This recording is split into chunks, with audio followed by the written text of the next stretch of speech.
Ayo berinvestasi akhirat, bangun rumahmu di surganya. Sempurnakanlah ibadah Anda dengan beramal jariah yang pahalanya tidak terputus hingga akhir kiamat.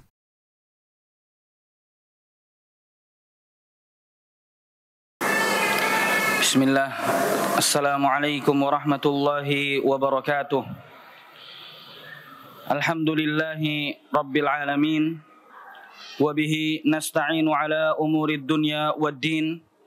Wassalatu wassalamu ala ashrafil anbiya'i wal mursalin. Nabiyyina Muhammadin wa ala alihi wa ashabihi ajma'ina amma ba'd. Alhamdulillah. Pertama kita panjatkan puja dan puji syukur kehadirat Allah Subhanahu wa taala atas karunia dan limpahan nikmat yang Allah berikan kepada kita sehingga kita bisa berkumpul di salah satu rumah di antara rumah-rumah Allah Subhanahu wa taala dalam rangka thalabul ilm. Kemudian tak lupa semoga salawat serta salam tercurahkan kepada Nabi kita Nabi Muhammad sallallahu alaihi wasallam, kepada keluarga beliau, para sahabat beliau dan para pengikutnya hingga akhir zaman. Ayyuhal muslimun, a'azanillahu wa iyyakum jami'an. Pembahasan kita adalah tentang 10 hal penghalang dari azab Allah Subhanahu wa taala. Perlu kita ketahui, Ibnu Qayyim rahimahullah menjelaskan bahwasanya surga adalah makhluk ciptaan Allah yang sangat baik, yang sangat indah, yang tidak ada yang masuk ke dalamnya kecuali orang yang bersih, orang yang baik, yang tidak ada dosanya. Artinya setelah dibersihkan dari dosa-dosa, baru seseorang itu bisa masuk ke dalam surga. Sedangkan kita dalam kehidupan kita di dunia, kita banyak sekali melakukan dosa. Baik itu dosa kita dengan Allah Subhanahu wa taala ataupun dosa kita dengan makhluk. Kita kadang berbuat zalim juga kepada diri sendiri. Sehingga perbuatan dosa ini akan mendatangkan murka Allah Subhanahu wa taala, akan mendatangkan azab Allah Subhanahu wa taala. Akan mendatangkan azab Allah Subhanahu wa taala. Dan ada beberapa hal yang disebutkan sama para ulama yang merupakan penghalang dari azab. Kita tahu bahwasanya azab Allah ini sangat berbahaya. Dan sebagian kaum muslimin menganggap azab Allah itu adalah hukuman, atau misalnya batu meteor yang Allah turunkan dari atas langit, atau banjir besar seperti kejadian kaum Nabi Nuh, atau seperti angin yang Allah kirim kepada kaum Hud alaihi salatu wassalam, atau seperti halilintar yang Allah kirim kepada kaum Madian atau kaumnya Nabi Syuaib alaihimu assalatu wassalam. Azab Allah tidak hanya sebatas ini. Kaum muslimin dikuasai, dikalahkan oleh musuh-musuhnya, ini termasuk azab.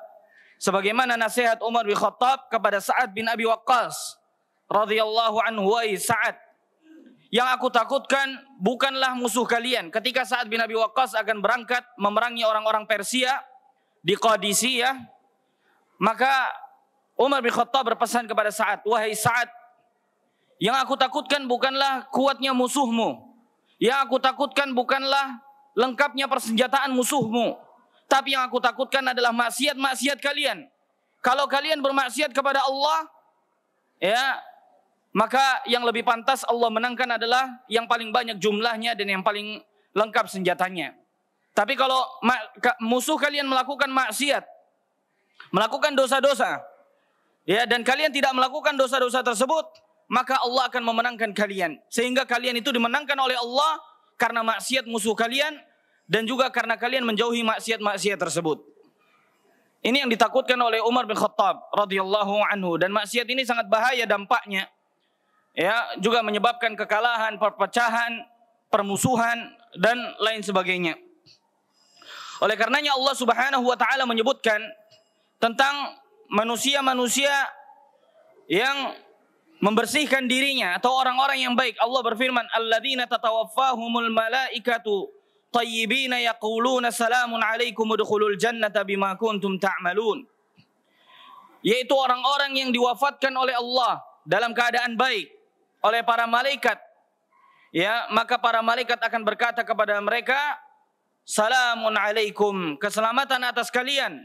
Udkhulul jannah, masuklah kalian ke dalam surga. Bima kuntum ta'malun, karena dahulu amal soleh yang kalian kerjakan. Kemudian Allah juga berfirman, wasiqal ladzina taqaw rabbahum ilal jannati zumara hatta idza ja'uha wa futihat abwabuha wa qala lahum khazanatuha salamun alaikum tibtum fadkhuluha khalidin.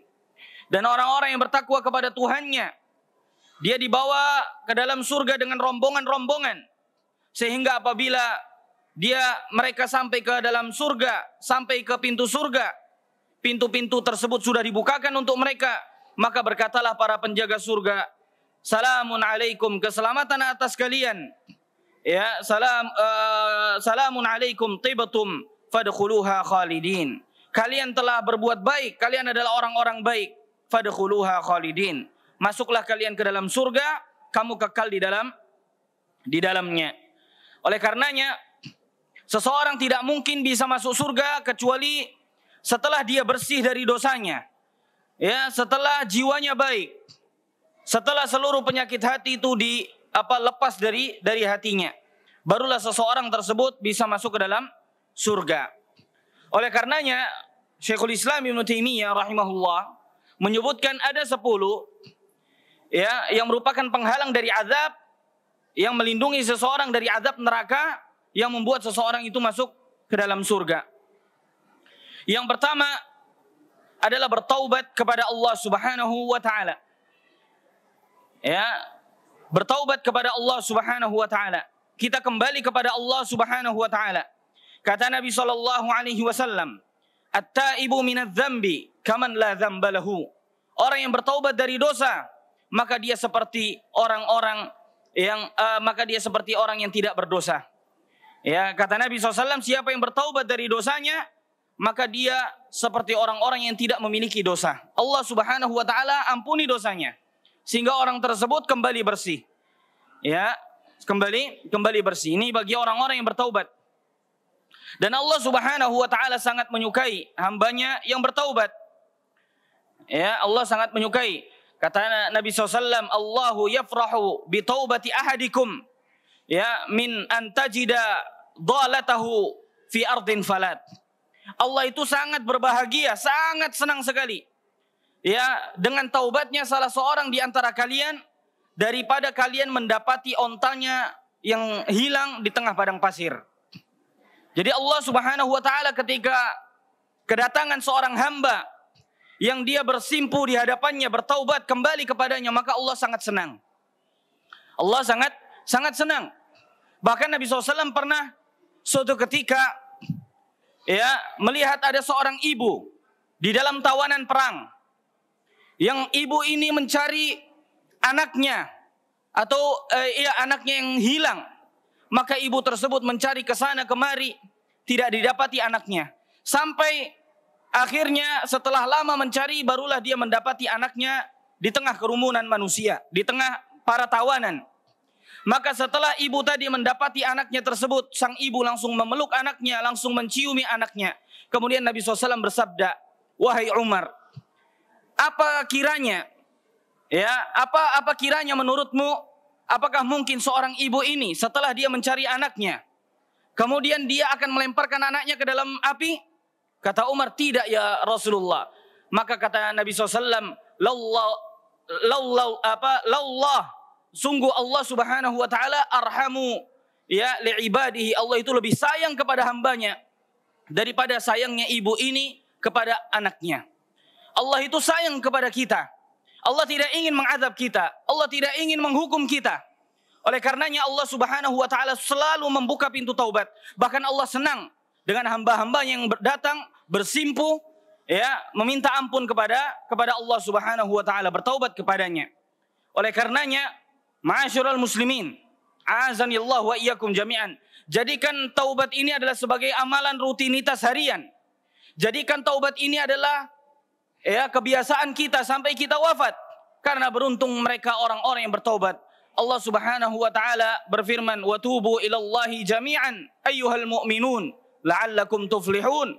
Bertaubatlah kalian wahai orang-orang yang beriman agar kalian beruntung.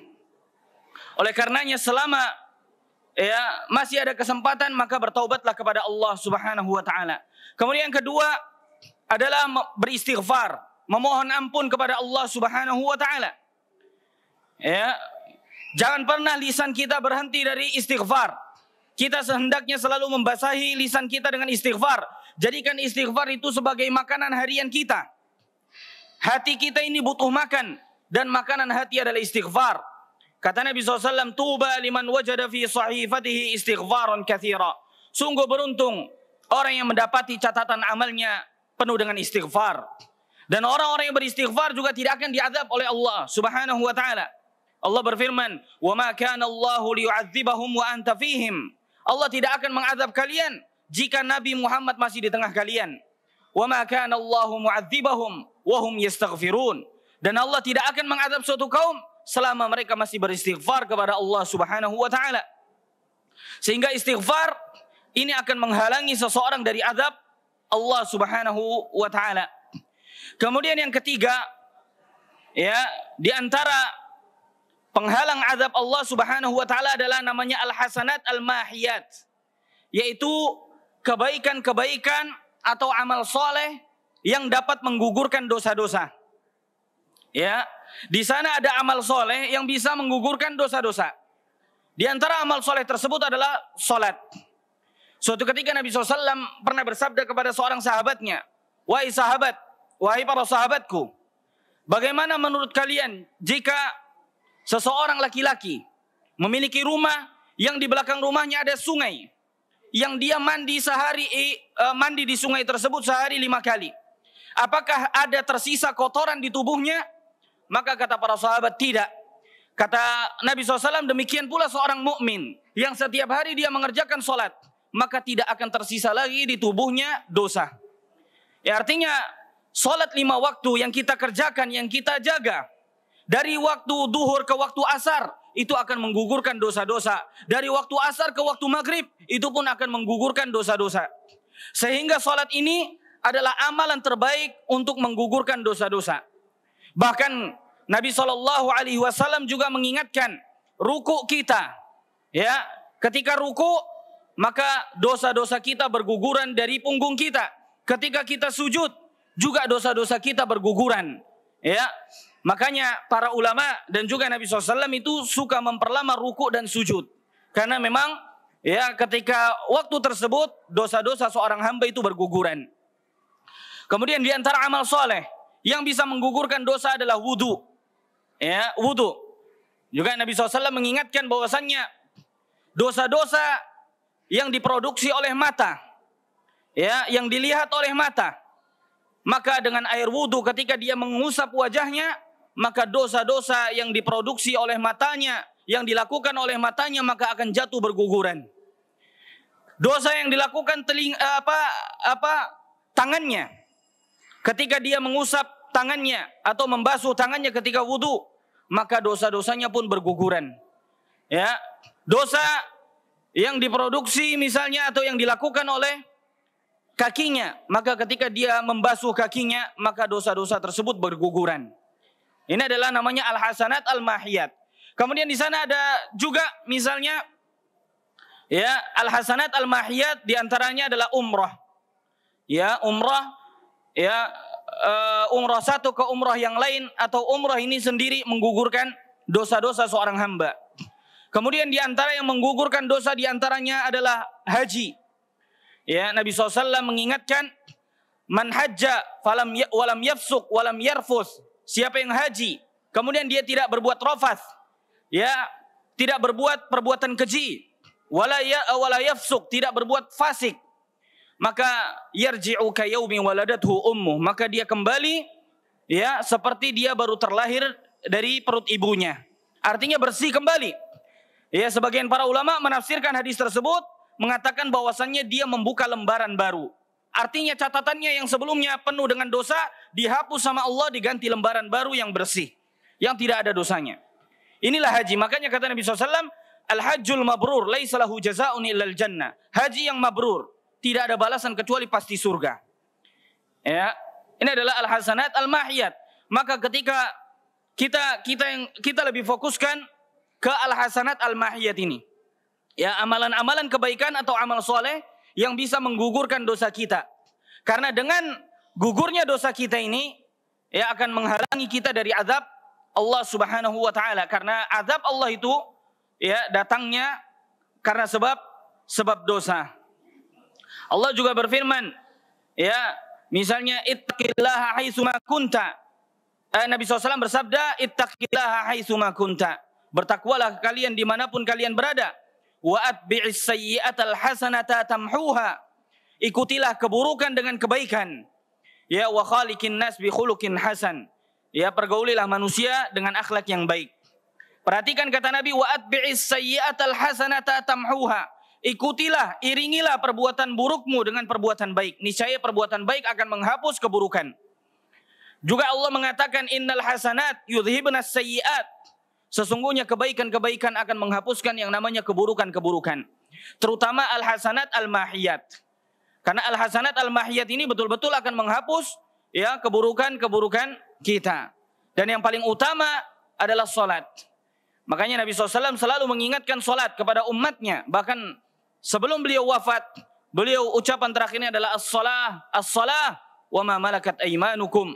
Salat, ya, dan juga budak-budak kalian. Ini ucapan terakhir Nabi alaihi assalatu wassalam.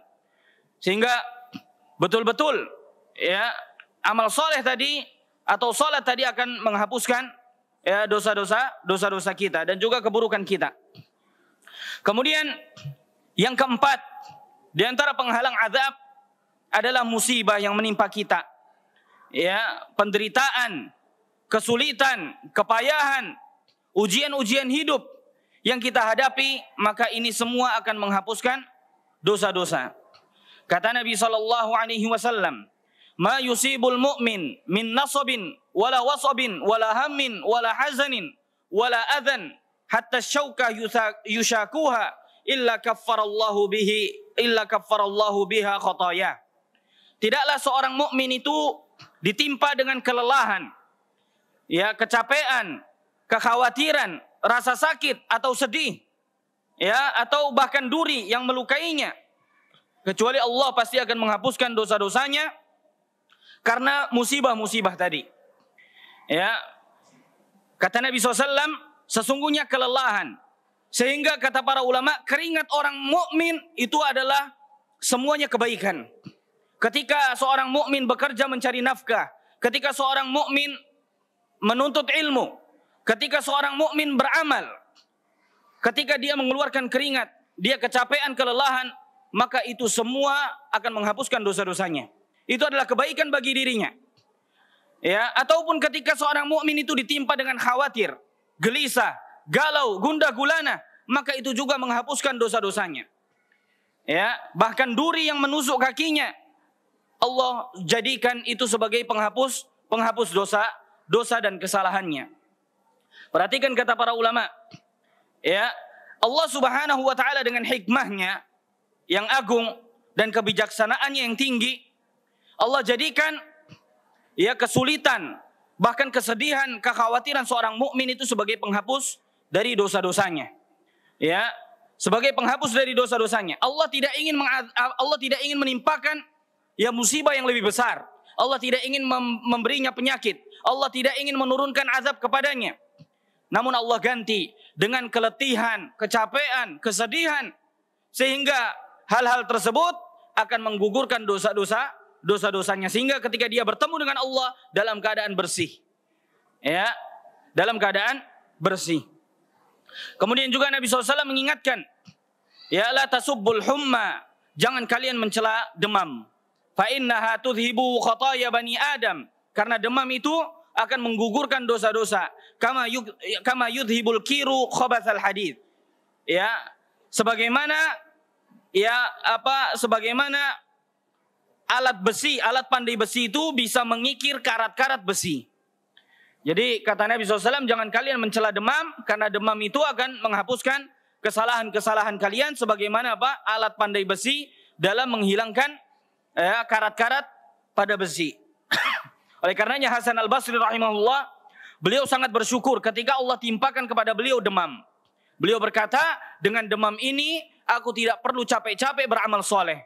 Dengan demam ini Allah menghapuskan, menggugurkan dosa-dosaku. Oleh karenanya, demam ini adalah suatu penyakit yang justru diharapkan oleh para ulama. Para ulama itu senang kalau mereka ditimpa dengan demam. Karena dengan demam tersebut Allah menghapuskan dosa-dosanya tanpa dia berbuat apa-apa. Ya, subhanallah, ini adalah kasih sayang Allah kepada hambanya yang beriman. Ya, dengan ditimpa penyakit, ditimpa musibah, Allah Subhanahu wa taala menghapuskan dosa-dosanya. Ya, sehingga sebagian kaum muslimin ya biasanya diberikan penyakit oleh Allah sebelum meninggal dunia. Karena Allah ingin menjadikan rasa sakit tersebut sebagai penggugur dosa-dosanya. Sehingga ketika dia bertemu dengan Allah Subhanahu wa taala, dia dalam keadaan bersih. Bahkan Nabi SAW juga demikian. Nabi SAW diberikan sakratul maut. Ya, Nabi SAW diberikan rasa sakit. Bahkan Nabi SAW di hari ketiga menjelang wafatnya, Nabi berkata kepada Aisyah, ya Aisyah, aku masih merasakan ya racun yang ada di tubuhku yang dulu aku pernah makan di Khaybar. Aku merasakan racun tersebut sekarang membuat sakitku semakin parah. Ya, sehingga kemudian Nabi SAW meninggal dunia dalam keadaan beliau merasakan sakit yang teramat.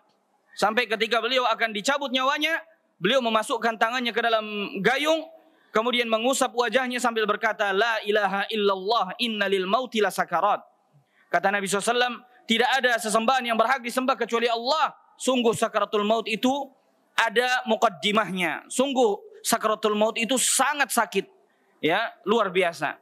Sehingga sakitnya sakaratul maut akan menggugurkan dosa-dosa seorang mukmin yang kemudian akan membuat dia ketika berjumpa dengan Allah Subhanahu wa taala ya akan bersih dari dosa-dosa tadi. Kemudian yang kelima ya adalah doa seorang mukmin. Doa seorang mukmin, terutama doa anak soleh kepada orang tuanya. Sebagaimana Nabi SAW mengatakan, "Idza matal insan inqata'a 'amaluhu illa min thalath."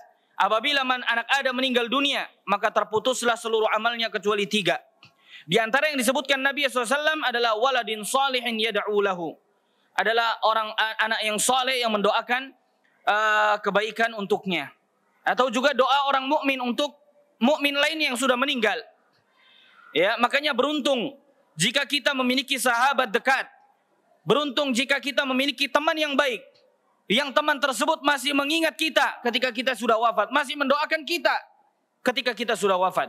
Karena doa-doa kaum muslimin, doa-doa kaum mukminin itu sangat berharga untuk kita.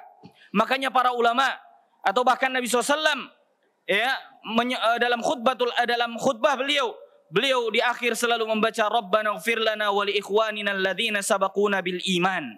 Ya Allah, ampunilah dosa-dosa kami dan dosa ya orang-orang yang mendahului kami dalam keimanan. Ya, Allah juga Nabi SAW juga mendoakan Rabbana ighfir lana dzunubana wa kaffir 'anna sayyi'atina. Ya Allah, ampuni dosa-dosa kami. Ya, dosa-dosa orang yang beriman di antara kami. Sehingga doa orang mukmin ini sangat penting. Ya, apalagi ketika kita meninggal dunia. Kata Nabi SAW, "Ma min rajulin muslim yamut." Tidaklah seorang muslim meninggal dunia, fayaqumu ala janazatihi 40 rajulan la yusyrikuna billah illa syafa'ahumullahu fi. Tidaklah seorang muslim meninggal dunia, kemudian yang menghadiri salat jenazahnya itu adalah 40 orang yang tidak berbuat syirik sedikit pun kepada Allah. Ya, kemudian mereka mendoakan kalian, maka Allah Subhanahu wa taala akan mengabulkan doa-doa mereka. Kalau mereka memintakan syafaat untuk kalian, maka Allah perkenankan syafaatnya. Dalam riwayat Abu Daud, ya, faqad aujaba, maka Allah akan mengabulkan semua doa-doa orang yang beriman. Maka alangkah beruntungnya jika kita hidup di lingkungan orang-orang yang beriman. Kemudian yang keenam adalah orang-orang yang beramal soleh untuk kita. Ya, orang-orang yang beramal soleh untuk orang yang sudah meninggal. Ya, seperti misalnya orang yang bersedekah untuknya, atau badal umrah, atau badal haji dan lain sebagainya. Maka amalan-amalan seperti ini akan sampai kepada mayit, ya, dan juga akan bermanfaat untuk si mayit. Kemudian yang ketujuh, ya, di antara penghalang azab, ya, adalah kesulitan-kesulitan yang dialami seorang mukmin ketika dia meninggal dunia. Misalnya ada namanya dhaqtatul qabr, yaitu himpitan kuburan. Ya, semua orang-orang yang beriman akan merasakan himpitan kuburan. Namun para ulama sepakat himpitan kuburan yang dialami oleh orang-orang yang beriman hanya membuat mereka itu seperti demam atau flu. Ya, tidak sampai kemudian bertemu kedua tulang rusuknya sampai kemudian patah seluruh tulang rusuknya. Ini yang dialami oleh orang-orang kafir. Namun orang-orang yang beriman tidak. Dalam hadis Aisyah radhiyallahu anha, Nabi SAW pernah mengatakan, Inna lil qabri dhaqtatan. Sesungguhnya di dalam kuburan itu ada himpitan. Lau kana ahadun najian minha lanaja Sa'd bin Mu'adz. Seandainya ada seseorang yang bisa selamat dari himpitan kuburan, maka tentunya Sa'd bin Mu'adz lebih pantas untuk selamat. Ketika Sa'd bin Mu'adz meninggal setelah perang Khandaq karena anak panah yang menancap di tangannya yang membuat dia luka berat, yang kata Nabi SAW, ihtazza arsyur rahman. Ketika meninggalnya Sa'd bin Mu'adz, maka bergetarlah, bergoncanglah arsy Allah Subhanahu wa taala. Ketika Sa'd bin Mu'adz dikuburkan, maka Nabi SAW memintakan ampunan, dan Nabi SAW mengatakan, sungguh ketika kematian Sa'd bin Mu'adz, 70.000 malaikat berkumpul di atas langit. Mereka beristighfar untuk Sa'd bin Mu'adz. Kemudian juga penduduk bumi, para sahabat Nabi dan juga Nabi memintakan ampunan untuk Sa'd bin Mu'adz. Sehingga ketika bumi akan menghimpit Sa'd bin Mu'adz, maka bumi tersebut kemudian menjadi lapang sehingga Sa'd bin Mu'adz selamat dari himpitan kubur. Kata Nabi, jika ada yang pantas untuk selamat, maka lebih pantas Sa'd bin Mu'adz. Maka dengan ini para ulama sepakat setiap mukmin pasti akan mengalami yang namanya himpitan kubur. Ya, dan ini tidak kita ketahui karena ini adalah perkara gaib, dan himpitan kubur ini akan menggugurkan dosa-dosa kita. Ya. Kemudian yang kedelapan di antara penggugur dosa adalah kesulitan di padang mahsyar. Ya, setelah seseorang dibangkitkan dari kuburan, ya, dia berdiri di padang mahsyar 50.000 tahun, ya, dengan posisi matahari 1 mil dari kepalanya, membuat dia kepanasan, ya, membuat ketakutan. Maka semua kesulitan yang dialami, ya, ini adalah penggugur dosa baginya. Ya, akan menggugurkan dosa-dosanya. Kemudian, ya, di antara penggugur dosa juga adalah misalnya seorang mukmin ketika melewati sirat. Ya, ternyata misalnya setelah di padang mahsyar dia berdiri 50.000 tahun lamanya dengan posisi matahari didekatkan 1 mil, dengan keringat yang begitu banyak yang menenggelamkan tubuhnya, kesulitan-kesulitan yang dialami, ternyata belum habis dosanya, maka Allah Subhanahu wa taala akan membersihkan dosanya ketika dia melewati sirat. Ya, melewati sirat. Sirat adalah sebuah jembatan yang Allah letakkan di atas neraka, yang merupakan jembatan jembatan tersebut menghubungkan dengan surga secara langsung. Dan setiap orang yang beriman, setiap orang munafik akan melewatinya. Ya, kata Allah Subhanahu wa taala, wa im minkum illa wariduha. Setiap dari kalian pasti melewati jembatan sirat ini. Namun yang melewati, kata para ulama, hanya orang beriman dan hanya orang-orang munafik. Ya, kalau orang-orang kafir langsung dimasukkan ke dalam neraka. Mereka tidak perlu lewat sirat. Adapun orang beriman, maka di antara mereka ada yang melewati sirat dengan sangat cepat, di antara mereka ada yang merangkak. Ya, ketika yang merangkak ini akan tercabik-cabik dengan kalalib, dengan kail-kail yang ada di pinggir neraka jahanam yang jumlahnya 70.000. Ya, inna jahannam kanat mirsada, kata Allah. Sungguh neraka jahanam itu memiliki kail-kail pengintai yang akan mencabik-cabik orang yang melewatinya. Sehingga seorang mukmin ketika dia melewati sirat dan tercabik-cabik, maka cabikan-cabikan itu akan menggugurkan dosa-dosanya. Ya, adapun orang munafik, dia melewati sirat diberikan cahaya oleh Allah, namun ketika dia sampai di tengah sirat, maka Allah akan padamkan cahaya tersebut. Allah tipu mereka sebagaimana dahulu mereka menipu Allah di dunia. Mereka seolah-olah salat untuk Allah, ternyata salatnya untuk manusia. Sehingga Allah tipu mereka. Yukhadi'un Allah. Mereka menipu Allah sehingga Allah menipu mereka. Dengan cara apa? Allah memberikan kepada mereka cahaya. Setelah mereka sampai di tengah sirat, Allah matikan cahaya mereka. Sehingga mereka berkata kepada orang-orang yang beriman, ya unzuruna, wahai orang-orang yang beriman, tunggu kami. naktabis min nurikum. Kita butuh cahaya kalian. Maka kata orang-orang yang beriman, qila rji'u wara'akum. Ambil cahaya dari tempat kalian melintas tadi. Ya, faltamisu nura. Maka tatkala mereka mau kembali, faduriba bainahum bisuril lahu bab. Maka kemudian Allah jadikan penghalang sehingga kemudian orang-orang munafik jatuh ke dalam neraka. Kemudian yang kesembilan adalah syafa'atus syafi'in. Syafaatnya orang-orang yang memberi syafaat. Di antara syafaat atau di antara orang yang bisa memberi syafaat adalah teman yang soleh.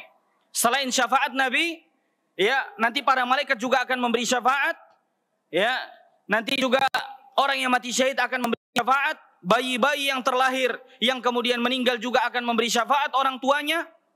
Selain itu ada teman-teman yang soleh yang akan memberikan syafaat. Makanya kata Hasan Al-Basri rahimahullah, istakthiru min ashabis salihin. Ya, perbanyaklah teman yang soleh. Fa innahum yanfa'una yaumal qiyamah. Karena teman-teman yang soleh ini akan bermanfaat pada hari kiamat. Ya, teman-teman yang soleh ini akan berkata kepada Allah, ya Rabb, aina alladhi kana yusalli ma'ana? Mana teman-temanku yang dulu salat bersamaku? Aina alladhi kana yasumu ma'ana? Mana dulu teman-temanku yang berpuasa bersamaku? Ya, aina alladhi kana yahujju ma'ana? Mana teman-temanku yang dulu aku haji barengan dia? Maka kata Allah, dia di neraka. Maka sahabat tersebut berkata, ya Allah, tidak sempurna nikmatmu kepadaku sampai dia dikeluarkan. Maka kemudian Allah perintahkan agar sahabatnya tadi dikeluarkan dari neraka. Itulah makna firman Allah Subhanahu wa taala, wala sadiqin hamim. Orang-orang kafir dia tidak bisa keluar dari neraka karena mereka tidak punya teman-teman yang soleh. Mereka tidak punya teman-teman dari kalangan orang-orang yang beriman. Sehingga hendaknya setiap dari kita memperbanyak teman dari orang-orang soleh, karena mereka itu bermanfaat. Kemudian yang ke-10, ya, di antara penghalang azab adalah rahmat Allah Subhanahu wa taala. Ya, kasih sayang Allah Subhanahu wa taala. Di hari kiamat ada seorang mukmin datang kepada Allah dengan membawa dosa yang sangat banyak. Innallaha yudnil mu'min. Kemudian Allah memanggil orang tersebut. Wa ma'ahu kanafahu. Kemudian Allah menutup dengan tirai, sehingga tidak ada yang tahu percakapan antara Allah dengan orang tersebut. Kemudian Allah berfirman kepadanya, ya abdi, ataf'alu kadza, ataf'alu kadza. Wahai hambaku, dulu kamu melakukan dosa ini, dosa ini, dosa ini. Kemudian orang tersebut berkata, ya Rabb, fa'altu. Ya, wahai Rabbku, iya, aku melakukan dosa tersebut. Hatta dhanna annahu halak. Sampai orang ini merasa dirinya akan binasa. Maka kemudian Allah berfirman, ya abdi, satartuha laka fid dunya. Wahai hambaku, aku dulu tutupi dosa-dosamu, aku tutupi aibmu dulu di dunia karena aku sayang sama kamu. Wa ana aghfiruha lakal yaum. Karena sekarang juga saya sayang sama kamu, kata Allah, ana aghfiruha lakal yaum. Aku ampuni seluruh dosa-dosamu. Sehingga orang tersebut kemudian masuk ke dalam surga. Lihatlah bagaimana beruntungnya orang tersebut. Karena rahmat Allah Subhanahu wa taala. Oleh karenanya kita selalu berdoa kepada Allah agar Allah menyelamatkan kita dan memasukkan kita ke dalam orang-orang yang mendapatkan rahmat Allah Subhanahu wa taala. Demikian yang dapat kita sampaikan. Wassallallahu ala nabiyyina Muhammadin wa ala alihi wa sahbihi wasallam. Subhanakallahumma wa bihamdika asyhadu an la ilaha illa anta astaghfiruka wa atubu ilaik. Tsumma assalamu alaikum warahmatullahi wabarakatuh. Ayo dukung media dakwah Masjid Agung Al-Akbar dengan ikut berdonasi pengadaan alat multimedia dan operasional dakwah. Usia boleh terputus, pahala jariah mengalir terus.